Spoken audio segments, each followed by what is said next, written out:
Assalamualaikum warahmatullahi wabarakatuh.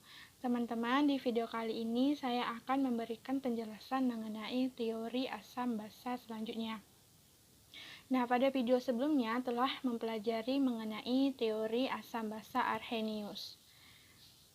Kemarin di videonya dijelaskan bahwa menurut Arrhenius asam suatu senyawa yang dapat menghasilkan ion H+ dalam air sehingga konsentrasi ion H+ di dalam air itu menjadi meningkat. Kalau basa itu adalah suatu senyawa yang dapat melepaskan ion OH- di dalam air sehingga konsentrasi ion OH- dalam air menjadi meningkat. Nah, dalam air, jadi ingat dalam teori Arrhenius itu menggunakan pelarut air. Nah, lalu bagaimana dengan pelarut-pelarut yang lain? Apakah asam dan basa itu hanya dapat dikatakan asam dan basa kalau dia di dalam air? Apakah di dalam pelarut-pelarut lain tidak bisa? Sedangkan yang kita ketahui ada banyak sekali pelarut-pelarut yang dapat digunakan dalam kimia. Lalu, apakah senyawa yang tidak mengandung H+ ataupun ion OH- itu tidak bisa dikatakan asam dan basa? Nah, dari sinilah maka ada seorang ilmuwan yang bernama Brownstedt dan Lowry pada tahun 1923. Nah, beliau ingin mengemukakan juga teori mengenai asam basa. Nah, ternyata menurut beliau ada suatu senyawa yang tidak harus mengandung ion H+ dan OH- dan tidak harus juga dia berada di pelarut air. Contohnya itu ada HCl direaksikan dengan NH3. Nah, ketika direaksikan, maka dia akan menjadi NH4Cl. Nah, NH4Cl ini biasanya kalau kita uraikan lagi akan menjadi NH4+ dan Cl-. Maka dia akan menjadi NH4+ dan Cl-. Nah, ini dapat kita tuliskan sama dengan ini. Jadi kita bisa membuat reaksinya dengan menggunakan reaktan ini dan hasilnya seperti ini. Karena NH4Cl maksudnya itu sama saja dengan NH4+ ditambah dengan Cl-. Jadi bisa kita buat HCl ditambah dengan NH3 menjadi NH4+ ditambah dengan Cl-. Nah, dari sini dapat kita lihat, di sini dia ada HCl. Kemudian di sini dia berubah menjadi Cl-. Yang semulanya dalam bentuk suatu molekul, kemudian dia menjadi suatu ion. Semulanya dia ada H, kemudian pada sini dia tidak lagi ada H. Kemudian kita lihat yang NH3. Yang NH3 semulanya dia hanya berjumlah 3. Kemudian setelah reaksi hanya bertambah menjadi 4. Sekarang apa yang terjadi di antara reaksi ini? Nah, ternyata H milik Cl ini didonorkan oleh Cl kepada NH3.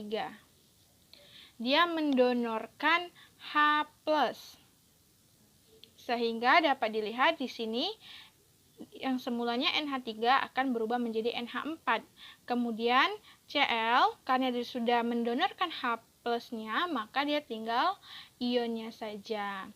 Nah, dari sini dapat diketahui bahwa asam itu adalah suatu spesies atau senyawa yang dapat memberikan proton atau donor proton. Plus, dia kan bermuatan positif. Nah, positif ini biasanya disebut dengan proton muatannya. Maka dia disebut dengan dapat mendonorkan proton. Jadi dapat kita tuliskan di sini bahwa asam itu adalah yang dapat proton memberikan proton atau donor proton. Nah, jadi spesies yang dapat memberikan proton atau donor proton. Lalu bagaimana dengan basa? Nah, jika kita sudah berbicara mengenai asam, pasti kita berbicara juga mengenai basa. Jika suatu asam itu dia dapat mendonorkan proton, seperti seorang pendonor darah. Jika ada orang yang mendonorkan darah, maka pasti ada orang yang menerima darah. Sama dengan senyawa ini. Jika ada yang mendonorkan proton yang disebut dengan asam, maka ada juga yang menerima proton. Atau disebut juga dengan basa. Jadi basa ini adalah basa. Nah, jadi apa itu basa? Basa adalah spesies yang dapat menerima proton atau akseptor proton. Jadi basa itu adalah spesies yang dapat menerima proton atau disebut juga dengan akseptor. Akseptor proton. Nah, jadi sudah kita ketahui kalau asam itu yang memberikan proton dan basa itu yang menerima proton. Nah, kita lihat di sini tadi merupakan reaksinya asam dan juga basa. Jadi ini kita tuliskan asam, kemudian ini kita tuliskan basa. Lalu bagaimana dengan ini? Apakah ini juga disebut dengan asam dan basa? Nah, kita lihat ya. Di sini ada Cl- dan NH4+ yang merupakan pasangan-pasangan dari asam dan basa pada sebelum reaksi. Nah, jadi di sini disebut dengan konjugasi. Bagian yang di sebelah kanan itu disebut dengan konjugasi. Apa itu konjugasi? Jadi konjugasi itu adalah pasangan.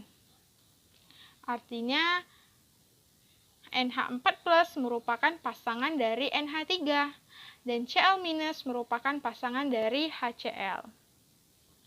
Nah, kita lihat. Di sini tadi namanya basa. Kemudian pasangannya apa?